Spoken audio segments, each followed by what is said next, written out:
¿Qué tal, chicos? Les saluda el profesor Pedro Pedroso. Vamos a ver la semana 19 que corresponde básicamente a las preguntas y vamos a ver dos temas que se han visto durante las 18 semanas. ¿Ya? Básicamente vamos a ver las preguntas impares y por ahí una pregunta par como la 2. Pregunta 1. Las sales minerales se encuentran en el protoplasma en baja concentración y cualquier cambio repercute en la salud del individuo. Por ejemplo, una deficiencia de iones calcio puede producir la osteomalacia. Entonces, acá podemos subrayar, nos dice que si falta calcio en nuestro cuerpo, nos va a dar la enfermedad osteomalacia.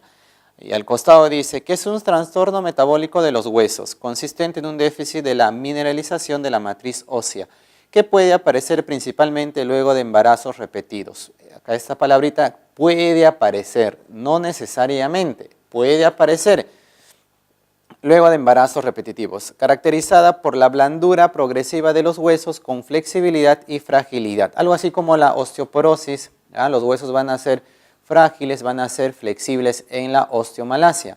Del texto podemos inferir que, dice, ¿el consumo excesivo de calcio produce la osteomalacia? No, nada que ver. La deficiencia de calcio produce la osteomalacia.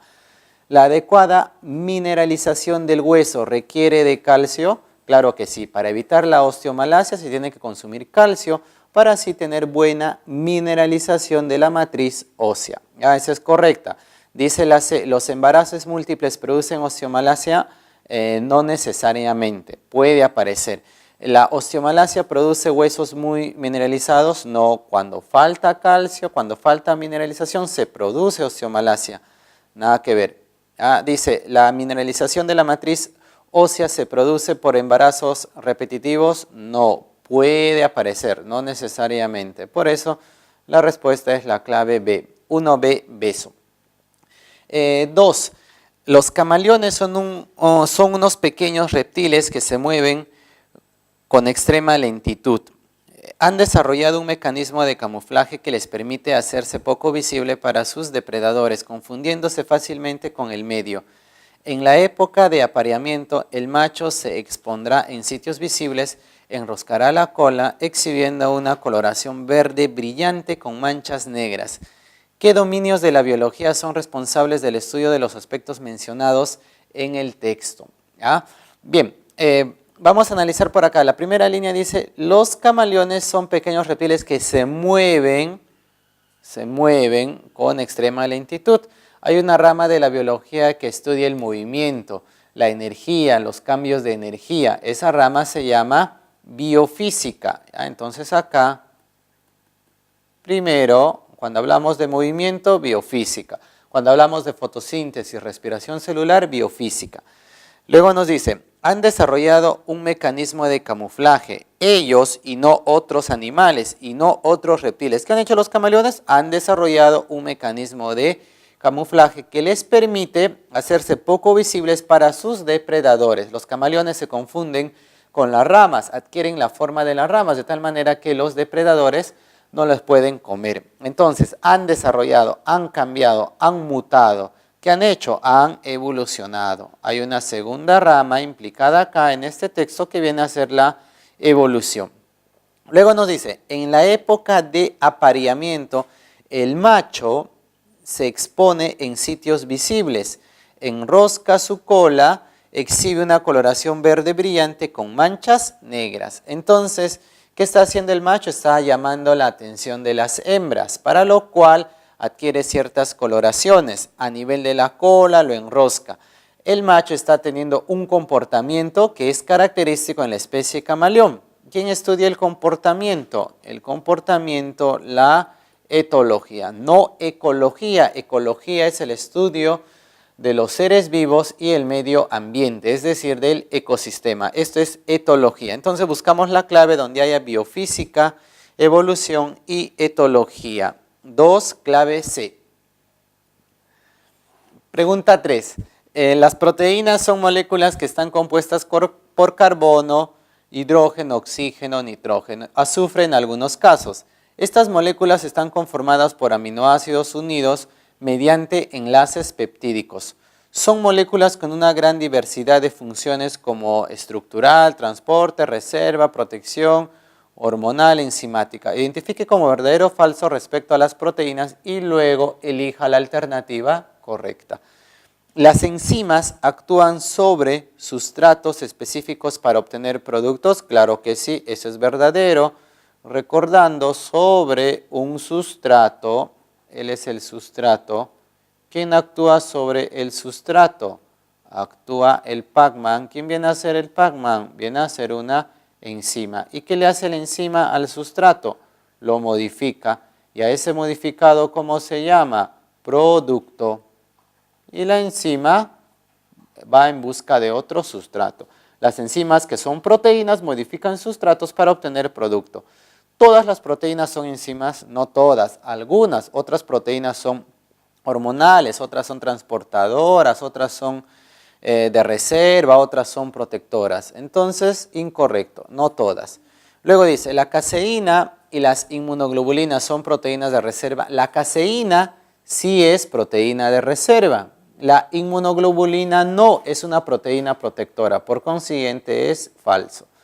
Dice, la hemocianina es una hormona que transporta el oxígeno. La hemocianina transporta el oxígeno en los invertebrados, claro que sí, pero no es hormona. ¿De acuerdo? Por eso es incorrecto.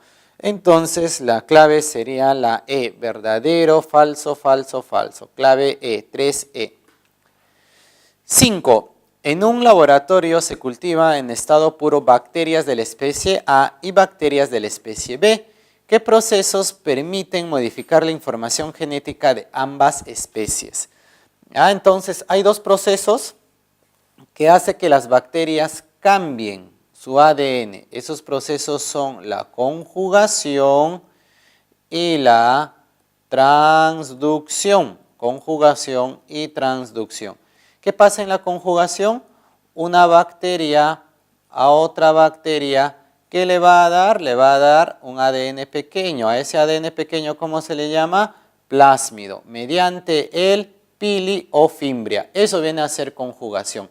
En la transducción, una bacteria a otra bacteria también le da un ADN. Puede ser plásmido, puede ser el ADN del cromosoma bacteriano. Ahora, para que se dé la transducción, no es mediante el pili como en la conjugación, sino ¿quién va a participar acá en la transducción? El bacteriófago. Ahí están las dos formas de variación en las bacterias. Entonces, la respuesta sería por acá, la conjugación y la transducción. Clave B, 5B, beso.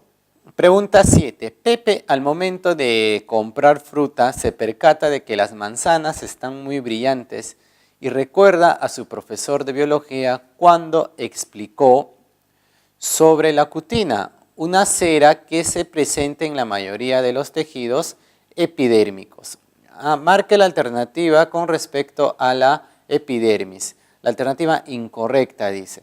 A ver, entonces puede estar en la fruta, puede estar en la hoja, en los tallos. ¿Ya? Si por ejemplo acá tenemos una hojita, esta hojita, este segmento, este rectangulito, lo ponemos por acá un poco más grande. Ahí está. Lo que estoy poniendo acá, este rectangulito de acá, ¿cómo se llama? Epidermis. Epidermis. Pero ¿qué pasa en los frutos? ¿Qué pasa en las hojas? ¿Qué pasa en los tallos verdes? Esta epidermis está rodeada de una estructura que permite la deshidratación. A esa estructura se le llama la cutina. Ahí está entonces. Esta estructura externa es la cutina. Acá también. La estructura externa es la cutina. También se le llama cutícula. ¿Ya? ¿Dónde está la cutina? La cutícula rodeando el epidermis a nivel de la hoja, a nivel de los tallos verdes, a nivel de los frutos. Muy bien, dice, ¿la epidermis está presente en tallos herbáceos y hojas? Claro que sí. ¿Está formada por una sola capa de células? Muy bien, y además esas células no presentan cloroplasto. En el en vez de las hojas encontramos a los estomas, claro que sí. Miren, si esta estructura es la parte externa, la epidermis con la cutina de una hojita, acá, lo vamos a poner de otro color, ahí está, color rojito, esa estructura de acá se llama estoma. esta estructura de acá, estoma, estoma, estoma, estoma. La parte superior es el haz y la parte inferior es el embés. ¿Dónde se observa más estomas? En el embés. En el haz hay pocos estomas, en el embés hay más estomas. ¿Ya? Dice, en el embés de las hojas encontramos a los estomas, sí, abundantes, también en el haz. La epidermis de la raíz es llamada también rizodermis o epiblema, claro que sí. Y esa rizodermis no presenta cutina, no presenta cutícula. ¿La rizodermis presenta cutícula? No, en la raíz no hay cutícula, porque si no evita la absorción de agua. Clave E, 7E. Pregunta 9. La membrana plasmática está formada por lípidos, proteínas y glúcidos. Es una barrera semipermeable y selectiva para las moléculas que ingresan o salen de la célula. Las proteínas se disponen en la membrana según el modelo globular del mosaico fluido propuesto por Singer y Nicholson en 1972. De acuerdo a este modelo, las macromoléculas de proteínas se encuentran intercaladas dentro de la bicapa lipídica y sobresaliendo de la membrana, formando una especie de mosaico. Ellas pueden ser de dos clases. Hay proteínas periféricas asociadas únicamente a la superficie interna o externa de la bicapa lipídica y las proteínas integrales embebidas en la bicapa lipídica, de modo que parte de su estructura interactúa directamente con la cadena de ácidos grasos del fosfolípido. La mayoría de proteínas integrales atraviesa la bicapa a intervalos, pudiendo formar poros hidrófilos, hidrofílicos. Hidro es agua, filo es atracción. Entonces, esos poros hidrófilos tienen afinidad, tienen atracción, tienen afinidad, tienen atracción por el agua. Y las sustancias que se disuelven en agua, entonces se van a transportar por ahí. El agua y las sustancias solubles, las sustancias polares, se van a transportar por esos poros hidrófilos. Dice, de acuerdo a este modelo, señale usted cuál de estos componentes moleculares estructurales de la membrana sería el camino por donde circularía el agua. ¿Por dónde va a circular el agua y los componentes afines al agua? Los componentes afines al agua, los hidrófilos. Entendiéndose hidrófilo todo aquello que es afín al agua. Entonces, ¿por dónde sería el transporte? Por las proteínas integrales. Clave C, 9C. Pregunta 11. Las células son estructuras complejas que crecen, respiran, se alimentan, se relacionan, se reproducen y eliminan sus desechos por sí solas. Las células más evolucionadas son las eucariotas. Se caracterizan porque tienen ADN fibrilar dentro de un núcleo. En estas células, en las eucariotas, está hablando de las células eucariotas al decir estas células, la digestión intracelular la realizan las organelas responsables de la digestión celular. ¿Quiénes son? Los lisosomas. Los peroxisomas se encargan de la detoxificación celular. La mitocondria se encarga de la respiración celular, obtención de energía. Los centrosomas presentan dos centriolos. ¿De qué se encargan? Se encargan de la división celular en células animales. En plantas son los casquetes polar responsables de la división celular, formación del huso mitótico. 11, clave B, beso. 13. Las bebidas alcohólicas se producen a partir de diferentes sustratos. Las materias primas de partida pueden ser azúcares simples como los presentes en el jugo de uva o el almidón de los granos de cebada para la cerveza. Para la obtención de bebidas se emplean levaduras, las que en condiciones anaeróbicas le hacen algo a estos azúcares convirtiéndole en etanol. A ver, vamos a tener acá en la pregunta 13, azúcares. Cuando dice convirtiendo estos azúcares, ¿a quién hace referencia con estos azúcares? A los que se encuentran arriba, los azúcares simples como glucosas, fructosas o en todo caso como el almidón. Ellos son estos azúcares. Entonces, azúcares como la glucosa. ¿En qué se van a convertir? Estos azúcares se convierten en piruvato. ¿Cómo se llama ese proceso? Ese proceso se llama oxidación. Entonces, a partir de esos azúcares por oxidación se forma piruvato. ¿Y qué va a pasar a partir de este piruvato?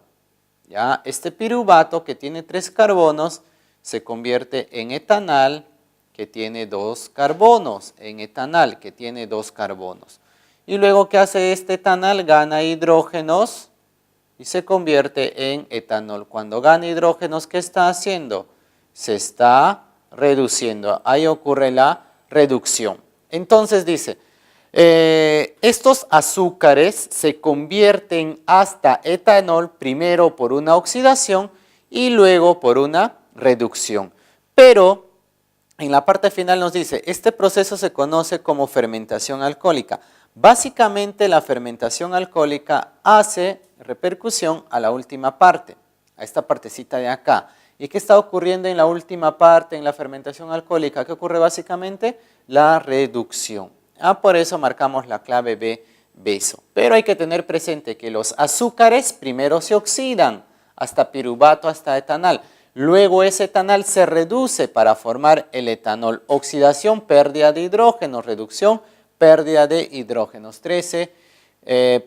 La oxidación es pérdida de hidrógenos y la reducción es la ganancia de hidrógenos.